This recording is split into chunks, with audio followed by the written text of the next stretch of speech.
ये तेरा आशिक तब बना गए जब तुझे इसने हुस्न की मलका पाया है। इसने जमीन और आसमान एक तब किए गए जब तू इसके लायक नजर आई है। दिल टूट जाता है दिल। कुछ दिन पहले अभी थाने की रिपोर्ट है, एक बेटी गैर के साथ भागी। बाप कह रहा मेरी टोपी मैं तेरे पैरों में रखता हूं, बेटी लौट चल। और उस बच्ची ने कहा था तू मेरा क्या लगता है मुझे पता ही नहीं है। अगर बेटियों रविश ना बदली तो फिर से बाप तुम्हें पालने से ज्यादा मारने पे फख्र करेगा। गलत नहीं कह रहा हूं। अभी जो 1400 साल से जिंदा हो इसे फातिमा के किरदार ने बचा रखा है। अगर मेरे नबी ने यह न कहा होता मेरी फातिमा मेरे जिगर का टुकड़ा है, तो जितनी बेटियों ने बाप के मुंह पे कालिक पोत दिया गए, इतनी बेटियों के बदले में आज बेटियों को कत्ल करना शुरू कर दिया जाता। बहुत कड़वी बात कह रहा हूं मैं, और याद रखिएगा मैं चापलूसी करने नहीं आया, दलाली करके पैसे रोल के नहीं लेके जाने। मैं चाहता हूं कयामत में जब सनाउल भी आए, ये उलमा भी आए, ये मजमा भी आए, और पूछा जाए सनाउल बता जलसा क्यों किया था, कहे मालिक तेरे महबूब के लिए। तो खातून जन्नत के बेटे आके कहे फरिश्तों इसे जन्नत में लेके चलो, ये हुक्म मेरी मां का आ गया है।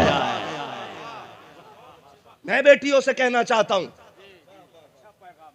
क्या ना किया बेटियों ने, बाप की कुर्बानी, और बेटी बाप से कह रही मुझे क्या पता तू लगता क्या मेरा।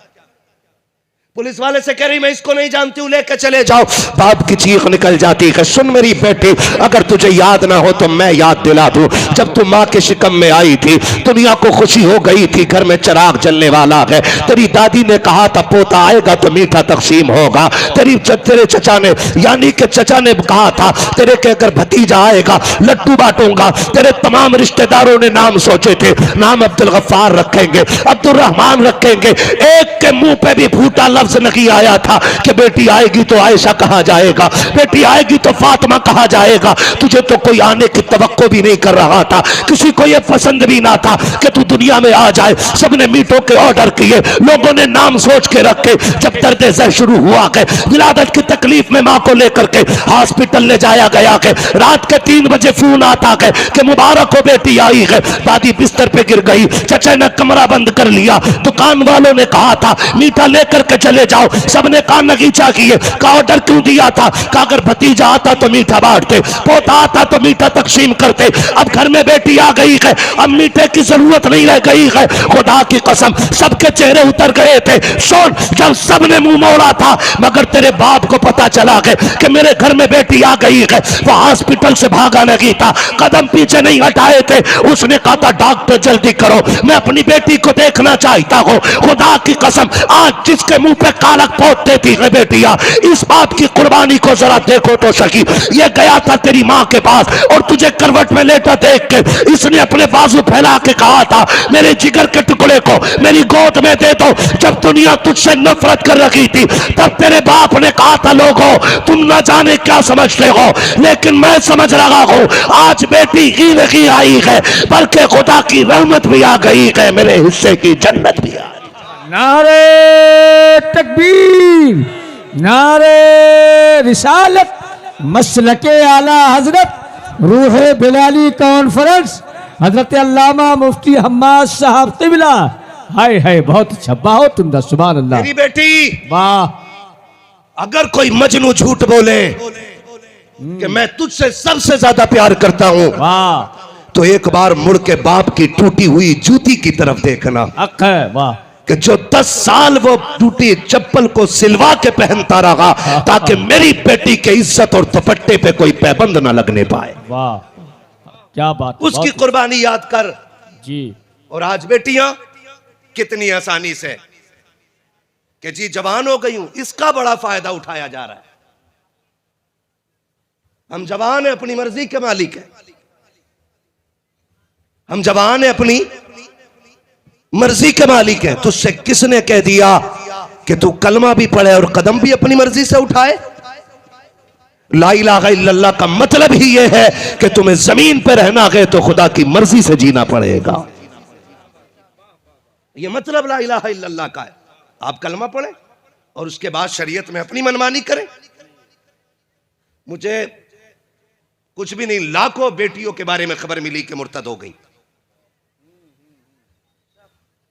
लेकिन मैं कसम खा के कह सकता हूं कि 99% वो बच्चियां थी कि जिन्होंने सिर्फ दुनिया सीखी थी, दीन नहीं सीखा था। जिन्होंने सिर्फ दुनिया सीखी, कोई हाई स्कूल से भाग गई, कोई इंटर से निकल गई, कोई बीए से निकल गई, कोई एमए बीए कर बीएड करते करते बाप की इज्जत को जूतियों तले रोन दिया और उसके बाद कोर्ट के चक्कर काट रही हैं। इसलिए कि वो जो कहता था तेरे लिए मैं आसमान तोड़ के जमीन पे ले आऊंगा, अब उसने कह दिया कि तू मेरे काम की नहीं है। मैं कसम खा के कह सकता हूं, बेटी को जो इज्जत इस्लाम ने दी है वो दुनिया में किसी ने नहीं दी है। हक है जी। 2 मीटर कपड़ा पहनने वाली बेटी कहती है मेरा जिस्म मेरी मर्जी है, कितना छुपाऊं कितना दिखाऊं। और इस्लाम यह कहता है सुन, इज्जत वाली चीज पर्दे में रखी जाती है। पैसा कहां रखते हो? यहां रख के चले जाओ यार। रख सकता है कोई? घर में रखते हो तिजोरी में कि घर के चौराहे पे? क्यों? जबकि पैसा चोरी हुआ तो मिल जाएगा, लेकिन इज्जत एक बार चली गई तो फिर मिलने वाली नहीं है। फिर मिलने वाली नहीं। आज मरे जा रहे, आज मरे जा रहे हैं लोग। वो खुदारा रवैये बदलो, अपने तरीके दुरुस्त करो और बेटियों को कनीज़े फातिमा ज़हरा बना लो। हम भी अपनी बच्चियों को तरबियत दें, हम भी अपनी बच्चियों को तालीम दें। याद रखिएगा, बच्चे जो हम कहते हैं उस पे कम अमल करते हैं और जो हम करते हैं उस पे ज्यादा अमल करते हैं। जब मां ने पूरी जिंदगी कुरान नहीं पढ़ा, जब से जहेज में लेके आई अलमारी में रखा है, तो औलाद कुरान पढ़ देगी? खुद बताओ। जब अब्बा भी आज खाएगा तो औलाद हराम से बचेगी? बोलो जोर से जरा। नहीं बचने वाली ना। तो पहले मां बाप को अमल करना पड़ेगा, औलाद खुद ब खुद अमल करने लग जाया करती है। वालिदैन को पहले अमल करना जरूरी है। मैं इसलिए कहना चाहता हूं बेटियों से, खुदारा कोई भी आपको बहलाए, 2 चीजें होती हैं, सोना, पैसा और बेजा शौक। ये लड़कियों को सबसे तेजी से गुमराह करते। मैं पॉइंट टू पॉइंट बात कर रहा हूं, अल्लाह करे समझ में आ जाए। तुम देखना, ये मजनू जो होते हैं ना, ये सारी कमाई पहन के रखते हैं। कान में बुंदा होगा, हाथ में चैन होगी, गले में जंजीर होगी, है, और कटिंग कुत्ते वाली होगी, है ना। कुत्ता कटिंग क्यों बोला मैंने पता है? सोच रहे हो कि कुत्ता बाल कटवाता है क्या? फिर भी मैंने कुत्ता कटिंग क्यों बोला? कभी देखना आप खुजली वाला कुत्ता,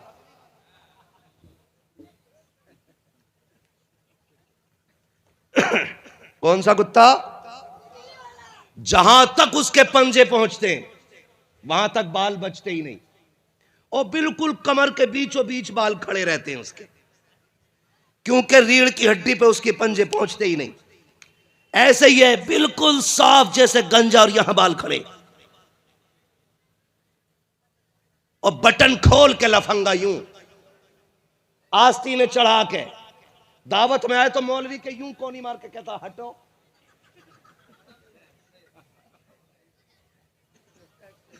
ऐसे आते, हटो। देखो बाखुदा कह रहा हूं, कभी झांक के देखना उसकी शक्ल को, उसके बाल देखो तो खुजली वाला कुत्ता लगता है वो, और बातें लंबी लंबी। मुंबई से आके तो पैर नीचे रखता ही नहीं। हाँ हजरत, मुंबई से आने के बाद पैर नीचे नहीं जा रहा इसका।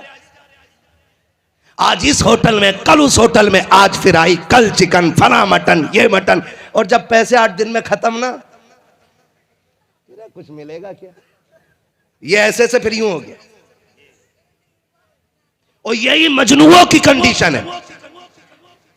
मेरी बेटी सोन, सारी दुनिया का सोना एक पल्ले में रखा जाए और फातिमा ज़हरा की कनीज तेरी इज्जत दूसरे पल्ले में रखी जाए, तो पूरी दुनिया के सोने चांदी मिलाकर भी तेरी इज्जत का 1% की बराबरी नहीं कर सकते।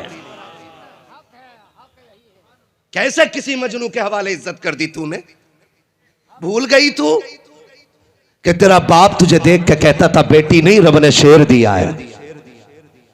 तुझे सीने से लगा के बाप कहता था अल्लाह ने मुझे जन्नत का टिकट दे दिया। अगर इसे पता होता कि तू इसकी इज्जत को कदमों तले रोंद जाएगी तो उसी दिन तुझे जहर दे के मार देता। ये तेरे लिए ओवर टाइम ड्यूटी ना करता, रात रात भर जाग करके तेरे पर्दे की वजह से तेरे लिबास के लिए लोगों के धक्के ना खाता। ये तो इसलिए धक्के खाता रहा कि मेरी बेटी गैर के बर्तन धोएगी तो दुनिया क्या कहेगी, दूसरे के घर काम करने के लिए जाएगी तो दुनिया क्या कहेगी। सुन तो सकी, ये गालियां खाता रहा ताकि तेरी इज्जत महफूज रहे, ये लोगों के ताने सुनता रहा ताकि तेरी इज्जत महफूज रखे। और सुन, अब अगर तेरी इस किस्मत के फैसले की बारी आ जाए और तेरा बाप कह दे जा आग में कूद जा, तो कूद जाना ताकि बाप की इज्जत दुनिया में महफूज रह सकती है। इसलिए ये तेरी जिम्मेदारी बनती है। वरना सुन, मैं तो समझता हूं ये ईमान की कच्ची औरतें। मैंने रईस उल अत्किया सरकार उवैस मुस्तफा वास्ती, जिन्हें मैं जानता हूं कि हिंदुस्तान में अगर कोई कुतुब है तो वो उवैस मुस्तफा की जात है, जिनके बारे में ताजुश शरिया ने मुंबई में कहा था मैं अपने सारे मुरीद उवैस मुस्तफा के हवाले कर रहा हूं। मैं उनके कदमों में बैठा, मैंने कहा सरकार हद हो गई है, इंग्लिश वाली भी मुर्तद हो रही है, उर्दू वाली भी मुर्तद हो रही है, दीन सीखने वाली भी मुर्तद हो रही है, हुजूर बचेंगी कैसे बेटियां? उन्होंने आंख बंद की और कहा सिर्फ एक इलाज है।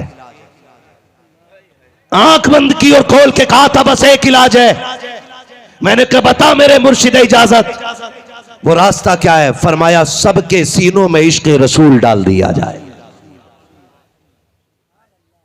सबके सीने में इश्क रसूल डाल दिया जाए। कहा कि ये लोहे की, मसाले की, ईंट की दीवारें उतनी ऊंची नहीं होती जितनी ऊंची इश्क रसूल की दीवारें हुआ करती है। आज जरूरत है बेटियों को इश्क रसूल पढ़ाया जाए, आज जरूरत है बेटियों को आशिक रसूल बनाया जाए, आज बेटियों को कनीज़े फातिमा ज़हरा बनाया जाए, तभी बेटियों की इज्जतें महफूज रह सकती हैं। वरना सिर्फ डिग्रियों से इज्जतें बचने वाली, डिग्रियों से इज्जतें बचने वाली, मोबाइल में तो रोज देखते हो, आज ना बनाओगे मोबाइल में वीडियो तो क्या चला जाएगा? आज सामने देख लो। चलूं आगे थोड़ा सा, आओ तो मैं बताऊं बेटी किसे कहते हैं। मदीने का शहर है, बोलो सुभान अल्लाह। मदीने का बाजार है, हुजूर का शहर है, सोने की मार्केट है और एक कनीज़े फातिमा ज़हरा है। एक कनीज़े फातिमा ज़हरा जेवर खरीदने के लिए सोने की दुकान पे आई। बेटियां कान खोल के सुने और बेटे भी मेरी बात सुने। वो बच्ची जेवर खरीदने के लिए जब आई, उसने जब पर्दे से हाथ बाहर निकाला, दुकानदार यहूदी था। बच्ची के हाथ का हुस्न देख के दीवाना हो गया। बच्ची ने अपनी पसंद का सोना लिया। अब वो दुकान का मालिक हाथ देख के दीवाना हुआ, उसने सोना सारा आगे डाल दिया और कहा जितना चाहे जेवर ले ले। तुझे कोई कीमत नहीं देनी पड़ेगी। बच्ची ने कहा क्यों? उसने कहा कि तेरे हुस्न पे मेरा दिल आ गया है, जितना चाहे सोना ले ले, बदले में मेरा दिल खुश कर देना। बच्ची ने इतना सुना, सोने को फेंका और इज्जत बचाने के लिए दुकान से निकली। जब इज्जत बचाने के लिए दुकान से निकली तो वो भी पीछे पीछे आ गया। उसने बच्ची का हाथ पकड़ा, लड़की का, और उसने कहा जा कहां रखी है? उसने कहा कि मुझे तेरा सोना नहीं चाहिए। कहा किस लिए? मैंने पूरी दुकान तेरे आगे डाल दी, जितना चाहे सोना लेके चली जा, मैं तुझे रोकने वाला नहीं हूं, लेकिन एक लम्हे के लिए मेरे दिल की खुशी का ख्याल कर ले। बच्ची ने मुंह पे थूक के कहा था, सुन, तेरे सोने में वो ताकत नहीं है जो फातिमा ज़हरा की कनीजों को खरीद सके। हम एक बार मोहम्मद अरबी के हाथ पे बिक चुके हैं, और जो उनके हाथ पे बिक जाते हैं उसे दुनिया की कोई ताकत नहीं खरीद पाती है। खुदा की कसम, तारीख गवाह है, उसने कहा ऐसे नहीं जा सकती है। हाथ पकड़ के जोर लगाया ताकि दुकान के अंदर ले जा सके। बच्ची ने एक आवाज दी थी, है कोई मोहम्मद अरबी का गुलाम जो अपनी बहन की इज्जत की हिफाजत कर सके? यहूदियों की मार्केट है, यहूदियों का बाजार है, एक मोहम्मद अरबी का गुलाम थैला लेकर के सौदा खरीदने आया है। वो सौदा खरीद रहा था, बच्ची की आवाज उसके कानों से टकराई है, उसने सौदा तो फेंक दिया है, उधर दौड़ा जिधर बच्ची की आवाज आ रही थी। वहां जाकर के देखा यहूदी ने बेटी का हाथ पकड़ा हुआ है और उसके साथ जबरदस्ती कर रहा है। ये नौजवान आगे बढ़ा, इसने तलवार के दस्ते से उसके हाथ पे वार किया, हाथ बेटी का छुटाया, बेटी को कमर के पीछे खड़ा किया और कहा खबरदार, अगर मां ने दूध पिलाया है तो हाथ उठा के दिखा, जो हाथ बेटी की तरफ उठेगा वो कंधों पे सलामत नहीं लगेगा। जब इतनी बात मुस्लिम नौजवान ने कही है, उसने अपनी बरादरी को आवाज दे के कहा था, लोगों आओ देखो तो सही, बाजार भी हमारा है, इलाका भी हमारा है, लोग भी हमारे हैं, लेकिन इसकी हिम्मत तो देखो, ये अकेला तनहा पूरी बिरादरी को चैलेंज कर रहा है। आओ जरा इसकी औकात दिखाई जाए। सारे यहूदी दौड़ आए हैं, सैकड़ों तलवारें एक जवान के सामने निकल आई है। तनहा बहन की इज्जत का रखवाला सैकड़ों के मुकाबले में खड़ा हो जाता है। कहा था बता तो सही क्या कर लेगा? कहा इसकी इज्जत बचाऊंगा। तो कहा था यहूदियों ने, अकेला के अपने आप को तो देख, 100 को कैसे रोक लेगा? उसने कहा अगर बचा ना सका, कम से कम बहन की आबरू पे मर तो सकता हो, ताकि दुनिया जान ले कि गैरत वाले भाई बहनों की इज्जतें लुटवाया नहीं करते, बल्कि जिंदगी के सौदे कर दिया करते हैं। कहा खबरदार, ये मेरी बहन लगती है, इसे हाथ न लगाना। जब इतनी बात इसने कही है, खुदा की कसम, उस जवान ने जब ये बात कही है, यहूदियों ने कहा था ये तो रहने वाली कहां की है, तू रखने वाला कहां का है, इससे तेरा रिश्ता कैसे बना है? उस बेटी ने जब इतनी बात सुनी है, बेटी ने कहा था सुन, कुछ रिश्ते ऐसे होते हैं जिन्हें बाप बनाते हैं, ये वो रिश्ता है जो रसूल पाक ने बना दिया। नारे तकबीर, हाय हाय माशाल्लाह, या रसूल अल्लाह, जिंदाबाद जिंदाबाद जिंदाबाद जिंदाबाद, अल्लाह अकबर, या रसूल अल्लाह, बहुत जिंदाबाद। सुभान थके आप लोग? नहीं थके ना? जरा बोले या रसूल अल्लाह। इतनी जोर से बोलो कि जाने वालों को पता चले जलसा भी हो रहा है। बोले जरा या रसूल अल्लाह। हाँ जी, चलूं आगे। उसने कहा ये रिश्ता वो है जो हुजूर ने बनाया है। एक यहूदी आगे बढ़ा, देखें तेरी जुर्रत। एक यहूदी आगे बढ़ा, जैसी उसने तलवार निकाल के ना बेटी की तरफ हाथ बढ़ाया, पलक झपकी, दीवाने की तलवार उठी और उसका धड़ सर से अलग तड़प रहा था और सर अलग तड़प रहा था। ये पहला सर कट के जब गिरा उस मैदान में, अब यहूदियों के खून में आग लग गई कि देखो तनख्वाह सैकड़ों के बीच में और जरूरत, एक आया, 2 आए, 10 आए, अब चारों तरफ से तलवारें चलने लग गई हैं। ये झगड़ा शुरू सुबह से हो रहा है। तो पैर हो गई तलवार चलते चलते, तो पैर तक तनहा जवान तलवार चलाता रहा, लेकिन सैकड़ों में कहां तक तलवार चलाता। कई की गर्दनें काट के जमीन पे फेंक दी, फिर तलवार धीमी होने लग जाती है, बाजू जवाब देने लग जाते हैं। बहन बेटी दूर खड़ी देख रही है, तलवार जब धीमी होने लगी, अब बेटी को एहसास होने लगा अगर तलवार रुक गई तो मेरी इज्जत चली जाएगी। अगर ये तलवार रुक जाएगी तो बगन की आबरू लुट जाएगी। अब तलवार धीमी हो रही है इसलिए कि वक्त ने थका दिया है। सैकड़ों का मुकाबला अकेला कहां तक करता। तलवार चलाते चलाते जब बाजू धीमे होने लग गए हैं, अब बच्ची की आंख में आंसू आए हैं। उसने उसी राह में सजदे में से रख के रो के कहा था, मौला तुझे तेरे महबूब की फातिमा का वास्ता है, आज मेरी इज्जत की हिफाजत फरमा ले। अगर आज मेरी इज्जत रुट गई कयामत तक के लिए दलील बन जाएगी कि नबी के मदीने में उनके कलमा पढ़ने वाली बेटी की इज्जत महफूज नहीं रखी थी।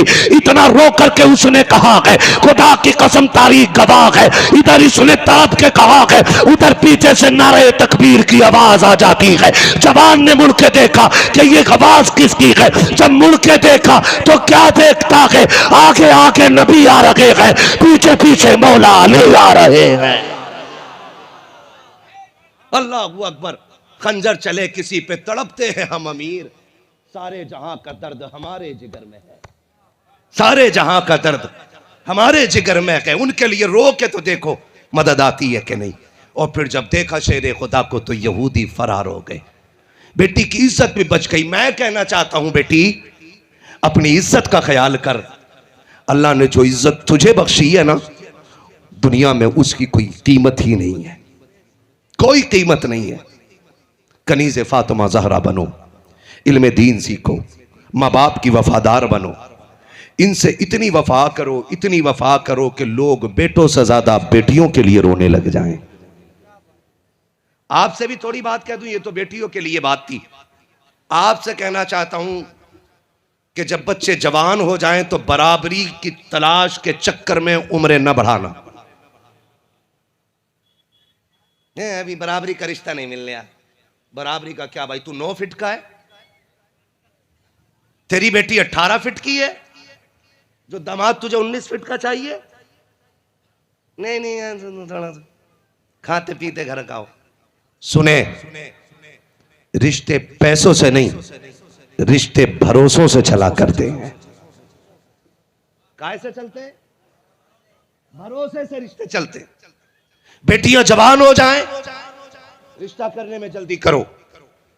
पूरी दुनिया में चचेरी काट रहा है, पूरी दुनिया में दामाद ढूंढ रहा है, और दामाद मिला फेसबुक पे, कुंडल वाला दामाद, बुंदे वाला दामाद। दामाद ढूंढा के बहू। एक साहब कहने लगे अदर जरा देखना दामाद सही है। मैंने देखा बुंदे पहने पड़ा। मैंने कहा दामाद का फोटो है कि बहू का फोटो है? हाँ, इधर ये वो चुटिया चल रही, चुटिया दाढ़ी रखने में मर जाता और चुटिया रखने में वजन नहीं लग रहा। 4 अंगल की दाढ़ी में बोझ लगता है, एक हाथ लंबे बाल रख के पड़ा। और दामाद ले नाक भी छिदी है, कान भी छिदे। दामाद है कि बहू है बेगैरत। कह रहा राशि मिला दो इसकी। अरे भैया, हमसे आज तक अपनी राशि ना मिली, हम तुम्हारी राशि कहां से मिलाएं? ये गैर मुस्लिम वाले चैनल हमारे बीच भी आ गए कि राशि देख लो। उधर ठग बैठा, ओ हो भाई, लकीर थोड़ी सी टेढ़ी हो गई तो काट के सीधी कर दे। निकलो इन चीजों से।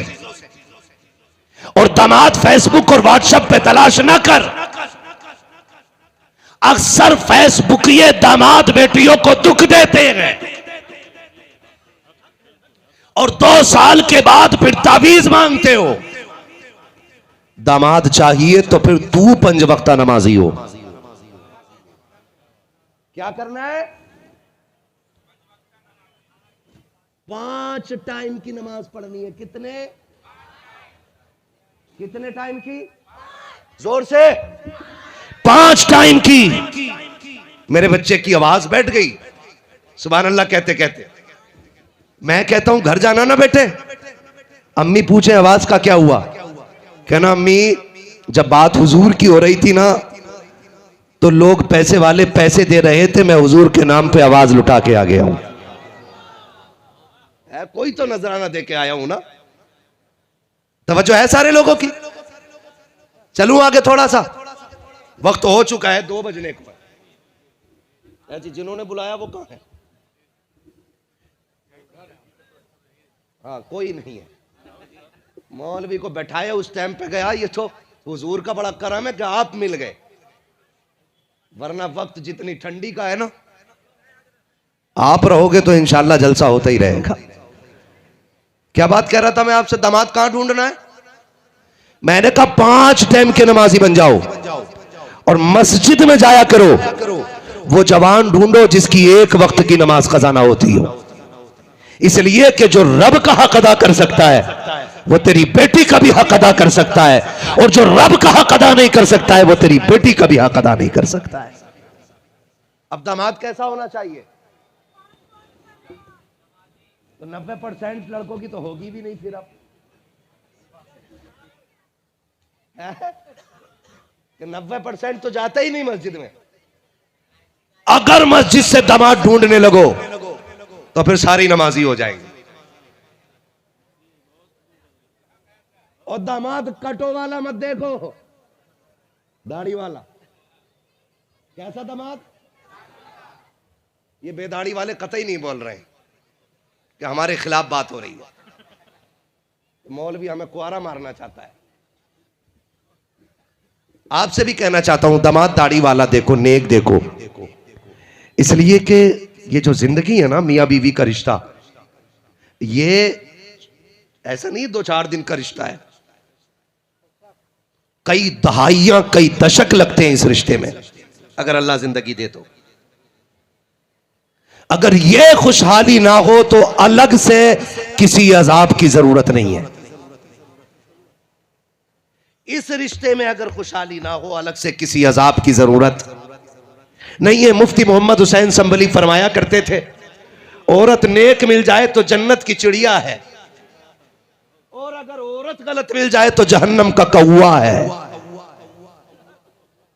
अकेले जीना हराम कर देती है। ऐसी होनी चाहिए औरत? डर के बोल रहे हो? ऐसी होनी चाहिए।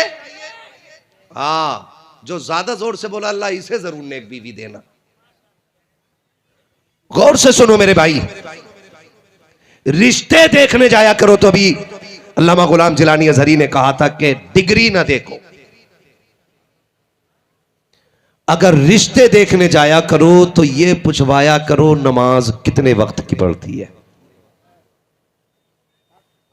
उसके होठों की सुर्खी से ज्यादा जरूरी है ये देखो कि उसके मुंह से तिलावत कुरान की खुशबू आती है कि नहीं,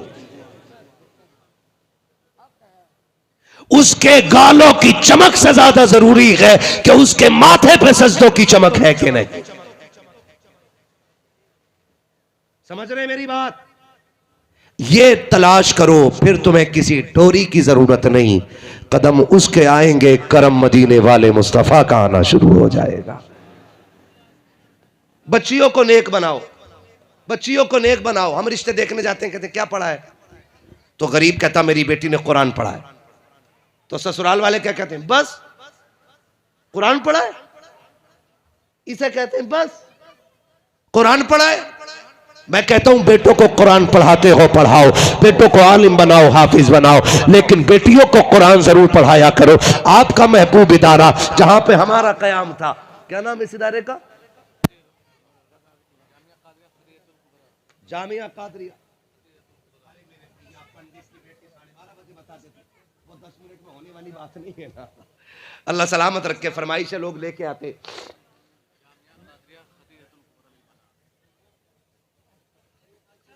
जामिया कादरिया खदीजतुल कुबरा, ये इदारा, ये इसमें बच्चियां पढ़ रही। बड़ी तबीयत खुश हुई, हजरत से मुलाकात हुई और असातिज़ा इकराम से, स्टाफ से मुलाकात हुई।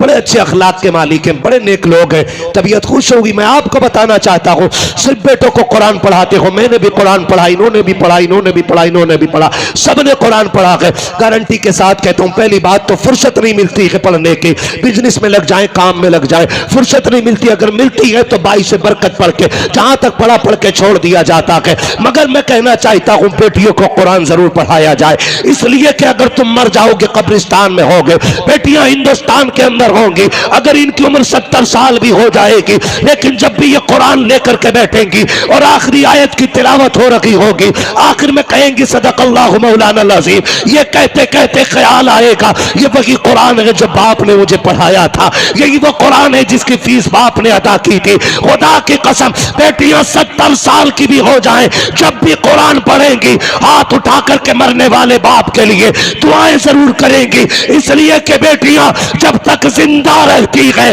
वो अपने लिए नहीं बल्कि अपने मरने वाले बाप के लिए ज्यादा दुआएं किया करती हैं।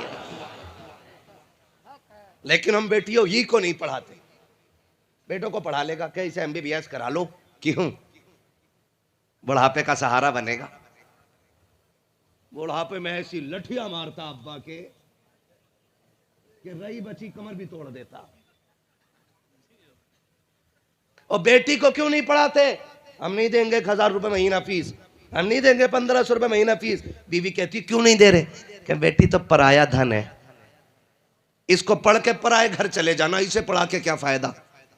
मैंने कहा सुन, अगर बेटे बुढ़ापे का सहारा होते हैं तो बेटियां आखिरत का सहारा होती हैं। काय का सहारा होती है? आखिरत का सहारा होती हैं।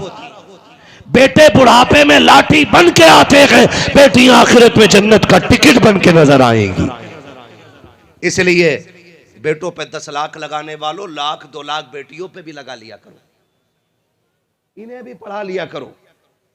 बेटे पढ़ जाते हैं तो लोग कहते हैं अपनी मेहनत से बनाए, लेकिन जब बेटियां पढ़ जाती हैं तो लोग कहते हैं ये किस बाप की शहजादी है कि जब से आई है घर में कनीज़े फातिमा ज़हरा बन के नजर आ रही है।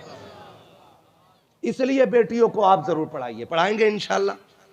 फरमाया गया लक़द कान लकुम फ़ी रसूलिल्लाहि उस्वतुन हसना, मेरे महबूब की ज़िंदगी आपके लिए बेहतरीन नमूना है। बेटियों से कहूँगा आप अपनी एक तंजीम रखिएगा।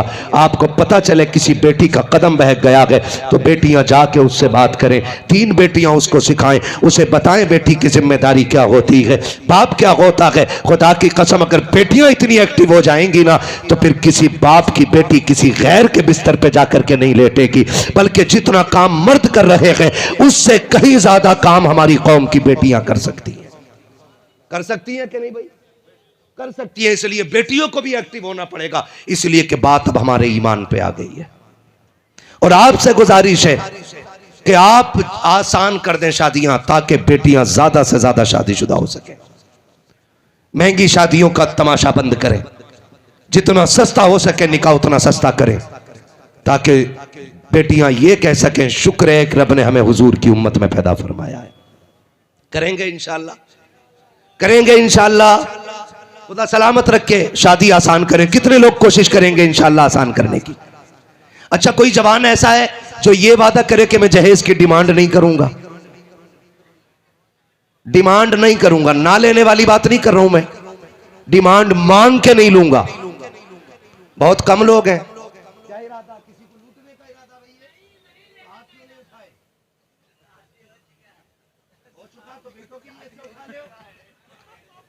कि अपने बच्चों की शादी में जहेज की मांग नहीं करेंगे। चच्चा नहीं उठा रहे, लग रहा बैठ के चक्कर में चच्चा भी नहीं करेंगे ना इंशाअल्लाह। जो बेटी वाला दे दे आंख बंद करके ले लो, लेकिन मांगना, क्योंकि मांगने वाले इतने कुत्ते होते हैं। कह रहा बुलेट ही लूंगा और 8 दिन बाद कह रहा मौलाना ले रहे हो कि मेरी बुलेट? मौलाना कह रहा मेरी खुदा 8,000 तनख्वाह है, तू क्यों बेच रहा? कह रहा तेल बहुत खा रही है। कम से कम इतना तो तेल पिला जितना तूने गरीब का खून पिया है, इतना तो पिलाना तेल जितना तूने गरीब का खून पिया है। 8 दिन बाद बुलेट बिक जाती है। और ये अब्बे लोग जो बैठे ना, अब्बे फादर, ये जो लिस्ट लिए घूमते हैं बेगैरत कि ये सारा सामान चाहिए, इस बुढ़े को एक भी दिन उसमें का सामान यूज करने नहीं मिलेगा है। बेड की पिलाई छू छू के अब्बा देख रहा कितनी मोटी है, और सनीचर एक दिन भी नहीं बैठेगा तू इस पे। तू अपनी आखिरत बर्बाद क्यों कर रहा है?